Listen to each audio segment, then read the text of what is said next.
নিজের মনের ওপরে রাজত্ব চালাচ্ছে কোয়েল, সেটার বুঝতে বাকি রইল না রায়ের। হ্যাঁ বন্ধুরা, ভিডিওতে লাইক দিয়ে দেখতে থাকুন। অনির্বাণ রায়ের কাছে ছুটে গিয়ে বলতে থাকে যে রায়, তুমি কি সব ভুলভাল বকছো বলো তো?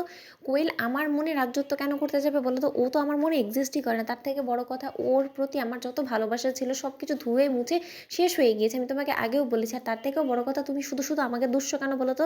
আর শুধু তোমাকে আমি একটা কথা বলে রাখছি, তুমি শুধু শুধু আমাকে দুষলে তো হবে না। কারণ সেই প্রথম দিন থেকে শুরু করে এখনো পর্যন্ত যা কিছু আমার এবং তোমার দিদিভাইয়ের সংসারে অশান্তিগুলো হয়েছে, সেই সব কিছুর জন্য তো কোনো না কোনোভাবে তোমার রায় দিদিভাই দায়ী, তাই না? কারণ তোমার রায় দিদিভাই যদি আমার এক্স ওয়াইফ সো কল্ড কোয়েলকে যদি না এই বাড়িতে গায়ে পড়ে আশ্রয় দিত, তাহলে হয়তো বা এই অপমান সহ্য করতে হতো না তোমার রায় দিদিভাইকে। তার থেকেও বড় কথা, লোক হাসাহাসিও হতো না। আমরা তো দিব্যি ছিলাম একে অপরের সাথে, তাই না? তখন রাই বলতে থাকে, যাচ্ছে অনির্বাণ, শুধুমাত্র কোয়েলকে উদ্দেশ্য করে তুমি কথাগুলো কেন বলছো বলো তো? এর আগেও তো কোয়েল এই বাড়িতে ছিল না, কিন্তু তখনও তো তুমি আমাকে দিনের পর দিন ভুল বুঝে গিয়েছো।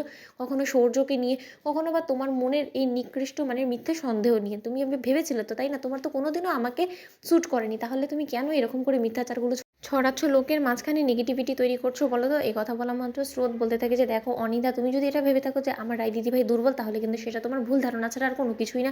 এতটুকু অন্তত আমি গ্যারান্টিতে তোমাকে বলতে পারি। আর তুমি যে কোয়েলকে এরকম করে নিজের মাথার তাজ বানিয়ে ফেলেছো না, তখন দেখবে যে তুমি মুখ থুবড়ে পড়বে। তখন তুমি দুপাশই হারাবে, আমার রায় দিদিভাইকেও হারাবে, কোয়েলকেও হারাবে। কারণ কোয়েল আর যাই হোক না কেন, ও কারো আপন হতে পারে না।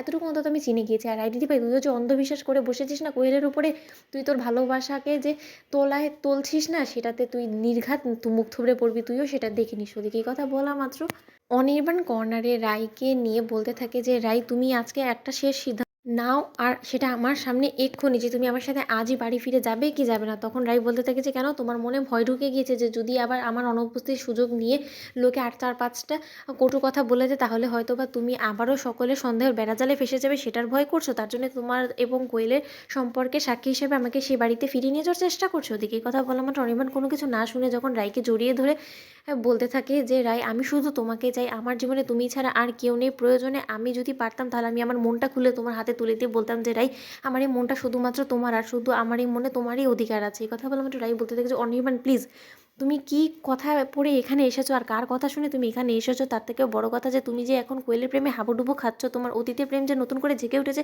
সেই সব কিছু আমার বুঝতে আর বাকি নেই। তাই দোহাই তোমার, তুমি প্লিজ এই মিথ্যাচারগুলো আমার সামনে অন্তত করিও না। ওদিকে এই কথা বলা মাত্র নীলু বলতে থাকে যে কী রে দিদিভাই, এরই মধ্যে তোদের ভালোবাসা উবে গেল?